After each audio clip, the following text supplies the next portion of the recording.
다 함께 사도신경으로 우리의 신앙을 고백하며 예배를 시작하겠습니다. 나는 전능하신 아버지 하나님 천지의 창조주를 믿습니다. 나는 그의 유일하신 아들 우리 주 예수 그리스도를 믿습니다.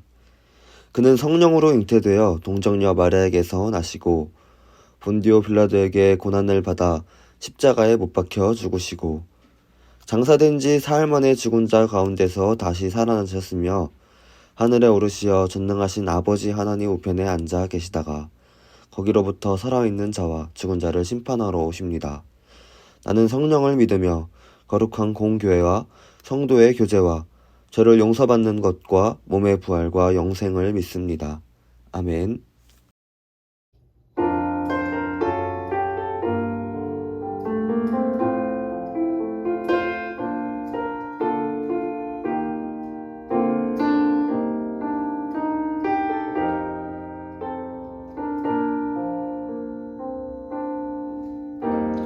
주 앞에 나와 제사를 드리네. 마음 열어 내 삶을 드리네. 주를 봅니다. 끝없는 사랑 날 회복시키네. 이제 눈 들어 주 보네.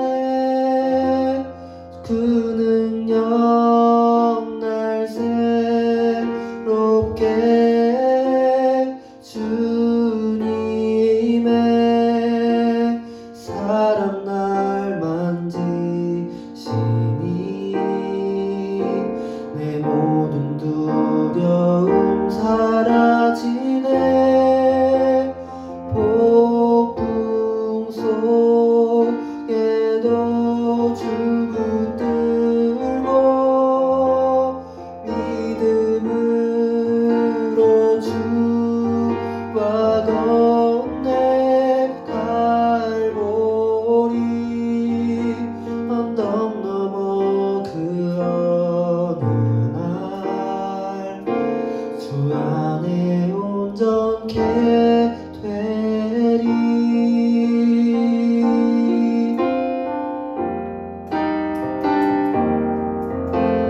주 앞에 나와 제사를 드리네. 마음 열어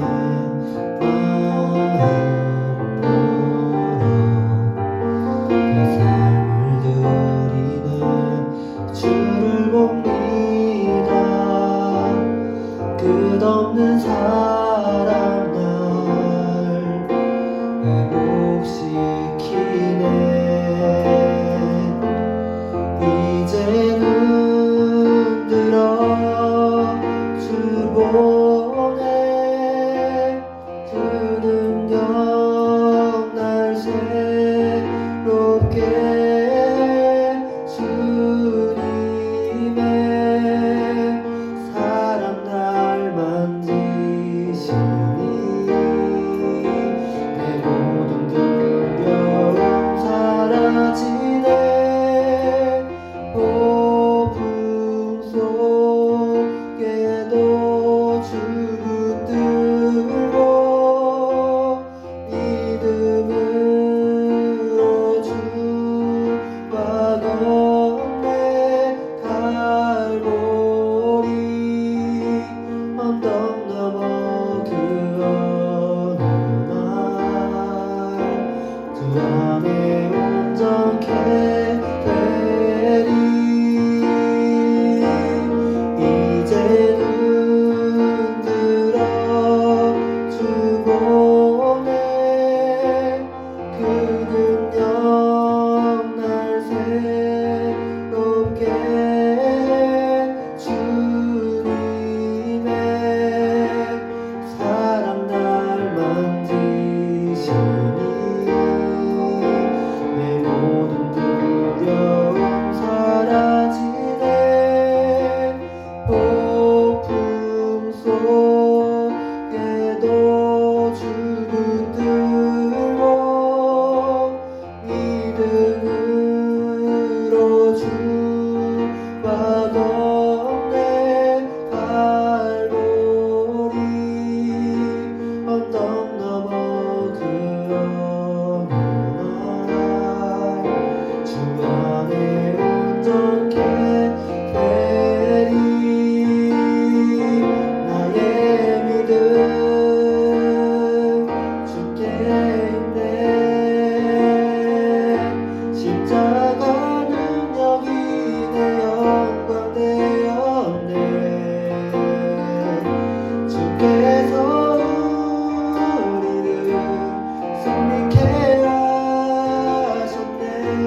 이제서 우리를 승리케 하셨네.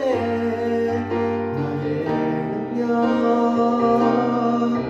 나의 소망 주께 있네.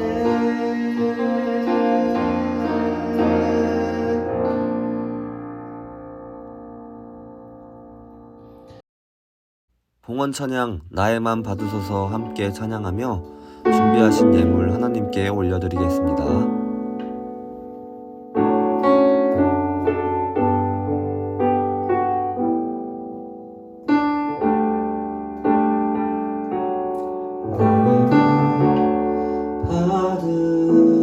받으소서.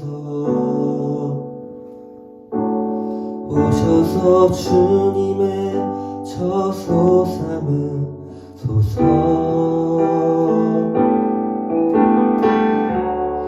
나의 전부이신 주연의 맘을 받아주소서.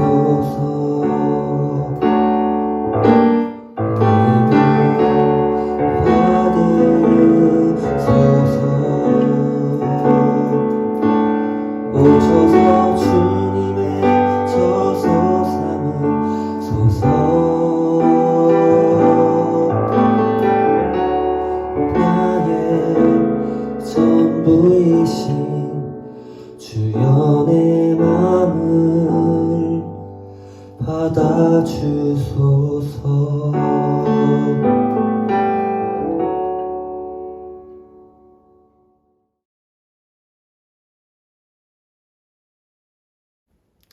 오늘 예배를 위해서 우리 함께 기도하겠습니다.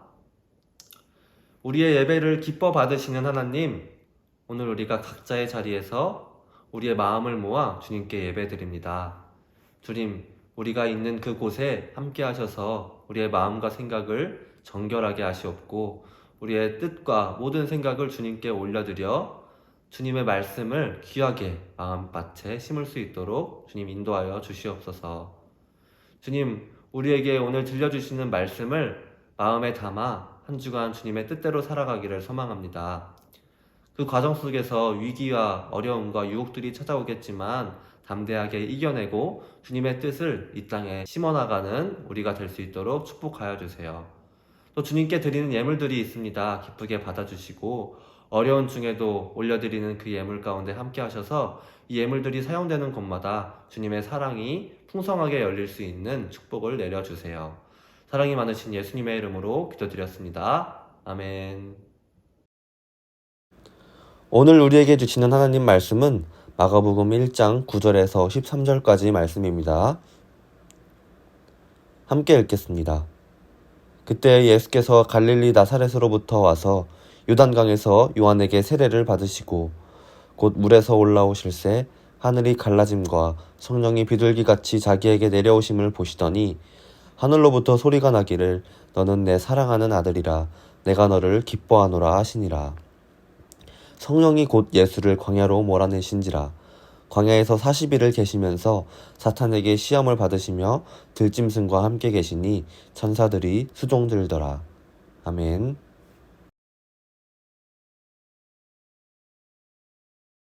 네, 친구들 반갑습니다. 오늘 본문은 예수님께서 하나님 나라를 전하시는 그 사역을 본격적으로 시작하시기 전에 광야에서 시험을 받으시던 본문인데요.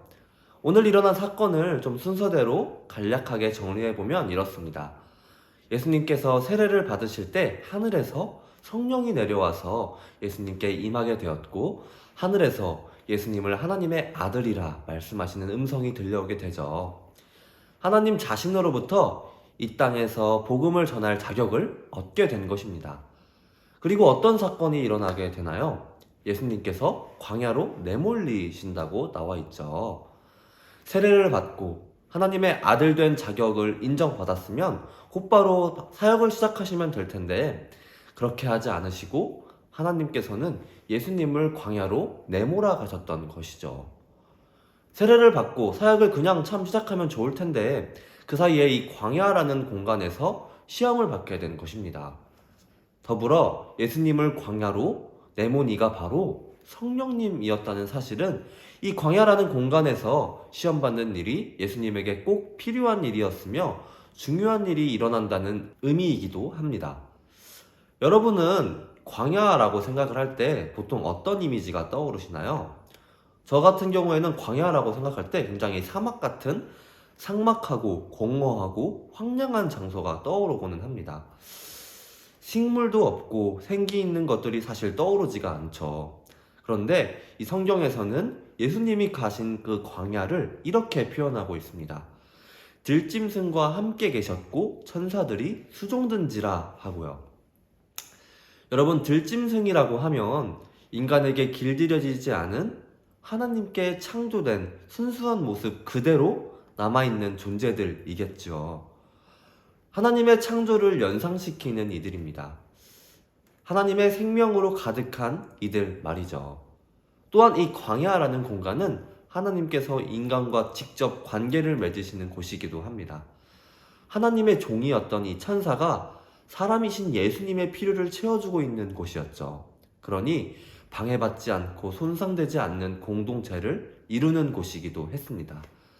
들짐승들이 창조계의 자연 질서를 대변한다면 이 천사들은 하나님과의 교제를 이루는 순수한 공동체를 말하고 있는 것이죠. 그러니 예수님이 계셨던 이 광야에서 들짐승과 천사들이 수종들었다라는 것은 삭막하고 공허한 공간이었던 이 광야가 하나님의 창조 질서와 하나님의 교제로 가득한 아름다운 공간으로 보이기 시작한 것 같아요. 그런 광야에서 어떤 일이 벌어지고 있나요? 살펴보니 바로 사탄에게 시험을 받으시고 계신다라고 말하고 있죠. 마치 에덴 동산에서 등장했던 뱀과 같이 광야라는 곳에 등장한 이 사탄은 우리에게 굉장히 불길한 인상을 심겨주고는 합니다. 그런데 사실 이 시험하다라는 말은 이중적인 의미를 담고 있습니다. 시험하다 또는 유혹하다의 의미이죠. 둘 중 하나를 뜻할 수도 있고 혹은 둘 다를 뜻할 수도 있습니다. 이 시험하다라는 말은 보통 일상적인 경험을 이야기합니다. 자동차가 충격에 얼마나 버티는지, 에어백이 어떤 충격을 가했을 때 터지는지 우리는 시험하고는 합니다. 어떤 약이 인체에 얼마나 도움이 되는지, 부작용은 어떤 것들이 있는지 우리는 시험하고는 합니다. 어떤 중요한 일을 앞두고 있을 때 우리는 미리 시험을 해보고는 하죠. 이렇게 시험은 우리 삶에서 없어서는 안 되는 것입니다. 다윗은 골리앗과 싸우기 가기 전 사울의 갑옷과 칼을 넘겨봤습니다. 그러나 그것을 착용한 적이 없었기 때문에, 시험해본 적이 없었기 때문에 다윗은 그것을 거부하죠. 그렇게 중요한 전투에서 불확실한 선택을 할 수는 없었던 것입니다. 이렇게 시험이 없다면 우리의 삶은 늘 불확실할 것이에요. 한편 이 유혹하다라는 뜻을 풀어 말한다면 이런 말입니다. 악의적인 의도를 가지고 시험하다 또는 망치기 위해서 압력을 넣다 정도이겠죠. 유혹을 하는 마음은 걸려 넘어지기를 바라는 마음, 또 실패하기를 바라는 마음에서 시작합니다. 시험하는 것에 대해서 크게 반대하는 사람은 없는 반면에 유혹을 반갑게 생각하는 사람은 아예 없습니다. 시험하는 사람들의 마음은 사실 우리를 도움을 주기 위한 마음이지만, 유혹하는 사람들은 우리를 넘어지도록 이끌고 있는 것이죠. 그런데 예수님께서는 이 두 가지를 모두 경험하셨습니다. 하나님에 의해서 광야로 내몰려 시험 받으셨고, 그리고 자신을 유혹하는 사탄을 만나게 되죠. 이 광야라는 공간과 사탄이 합쳐지니까 그야말로 정말 역경 고난 그 자체였습니다. 이 시험과 유혹의 시간은 우리가 하나님에 속한 자인지 혹은 그 반대편이냐의 결정에 초점을 맞추고는 합니다. 이 시험은 예수님이 전적으로 하나님께 헌신하고 하나님의 사역을 감당하기 위한 준비를 하도록 하는 것이었습니다. 예수님께서는 이 광야에서 40일이라는 시간을 보내셨어요. 그 당시 이 40이라는 숫자가 주는 여러 가지 의미가 있었는데요. 고대 의사들에 의하면 이 40일은 태아가 처음으로 알아볼 수 있는 형태를 가지고 움직일 때까지 자라는 시간이었습니다. 또 고대 사회에서는 남자가 적어도 40세는 되어야 입법자와 같은 중요한 직업을 가질 수 있는 경우가 굉장히 많았어요. 또 그 당시 유대교의 랍비의 제자들은 40세가 되어야 독립적으로 어떤 결정을 할 수 있었습니다. 또 성경에서 모세는 40일 동안 시내산에 머물러 하나님의 율법을 받았고요. 이스라엘 백성들은 광야에서 40년을 머물면서 하나님의 백성으로 훈련받게 되었습니다. 그렇다면 이 40일은 어떤 성장이 집중적으로 일어나서 성숙하게 되는 기간이라고 말할 수 있겠습니다. 그렇다면 예수님께서는 메시아의 태아 상태라고 할 수 있는 이 세례로부터 시험과 유혹의 40일을 통과하여서 하나님의 메시아로서 하나님 나라의 통치를 선언할 준비가 된 완전한 사람, 곧 하나님의 아들이 되어서 나오셨다는 말입니다. 우리 인생 가운데도 이런 시험과 유혹들이 찾아올 때가 많이 있을 거예요. 내가 하나님께 속한 사람인지 아니면 세상에 속한 사람인지를 결정하는 시험이죠. 아무도 없고 홀로 없을 때에 내가 하나님을 택하는지 혹은 세상을 택하는지, 성령의 열매를 택하는지 혹은 육체의 소욕을 따라가는지 하나님께서 우리를 시험하고 계십니다. 하나님께서 하지만 준비하신 이 시험은 광야처럼 남들이 볼 땐 보잘것없고 의미 없는 일 같아 보이고 때로는 고단하지만 그 안에서 하나님께서 함께 하심을 발견하는 시험입니다. 그 시간 속에 충만하게 하나님께서 임하고 계심을 경험하는 시간인 것이죠. 그러나 그 시간 가운데 찾아오는 유혹들이 분명하게 있습니다. 더 빠른 길 같아 보이고 남들이 다 하니까 쉬워 보이고 내가 뒤처지는 것 같아서 그 세상의 방법을 따라가라는 그런 유혹들 말이에요. 오늘 말씀에서는 그 예수님 역시 그런 시험과 유혹을 당하셨음을 증거하고 있습니다. 그러나 히브리서에서는 예수님이 당하신 이 시험을 이렇게 말하고 있습니다. 우리에게 있는 대제사장은 우리의 연약함을 동정하지 못하실 리가 아니요 모든 일에 우리와 똑같이 시험을 받으신 이로되 죄는 없으시니라. 그러므로 우리는 긍휼하심을 받고 때를 따라 돕는 은혜를 얻기 위하여 은혜의 보좌 앞에 담대히 나아갈 것이니라. 아멘. 우리에게 언제나 유혹이 찾아오고 우리는 유혹에 언제나 흔들리지만 예수님께서 그런 우리의 마음을 다 아신다는 것입니다. 왜냐하면 예수님 역시 우리와 똑같은 시험과 유혹을 당하신 분이시기 때문이에요. 우리의 마음 전부를 공감하고 계신다는 그 사실 말입니다. 그러니 우리는 우리에게 부어주시는 그 은혜의 보좌 앞으로 나아가기만 한다면 된다는 것이죠. 우리에게 주어지는 이 시험은 우리가 하나님의 성도로 살아가기 위해 꼭 필요한 과정입니다. 성장하고 성숙해지기 위한 과정이죠. 그 가운데 찾아오는 여러 유혹들이 있다고 할지라도 우리가 낙심하지 않고 절망하지 않을 수 있음은 그 과정을 모두 겪으시고 하나님 나라에 들어가신 그 예수님께서 우리와 함께 하시고 또 우리의 마음을 모두 알고 계신다는 그 사실 때문입니다. 우리 한 주간 살아갈 때에 우리 앞에 펼쳐지는 그 시험과 유혹들이 있다고 할지라도 그 광야의 40일을 이겨내시고 온전히 하나님 나라를 선포하셨던 그 예수님을 기억하면서 나아가는 저와 여러분이 되었으면 좋겠습니다. 그 예수님께서 우리의 마음을 다 알고 은혜를 베풀어 주십니다. 아멘.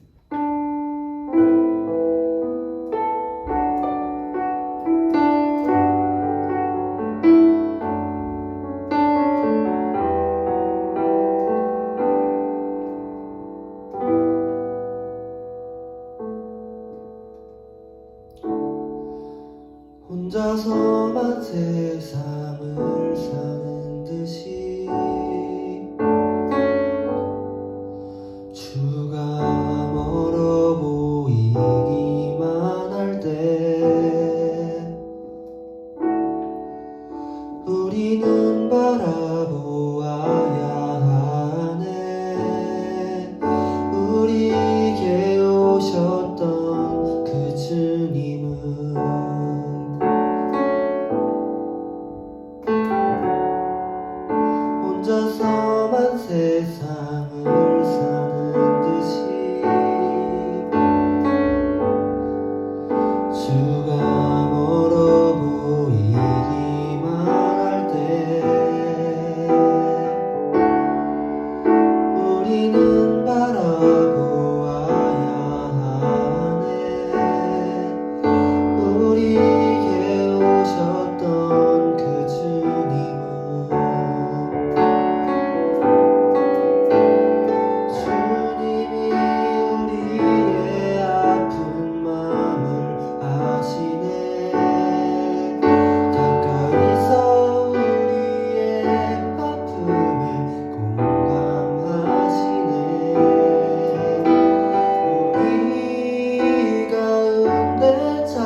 하나님, 오늘 귀한 주님의 말씀을 듣습니다. 이 광야라는 공간이 삭막한 공간이 아니라 하나님의 현존하심을 느끼고 하나님이 함께 하심을 체험하는 그런 공간임을 믿습니다. 그러나 그 광야 속에서도 우리를 유혹하는 사탄이 찾아옴을 배웁니다.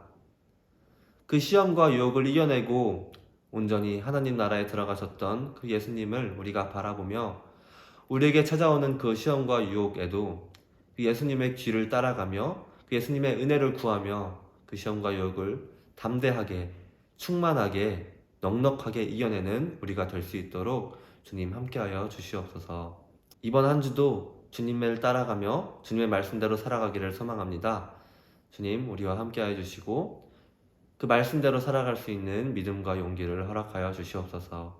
사랑이 많으신 예수님의 이름으로 기도드립니다. 아멘.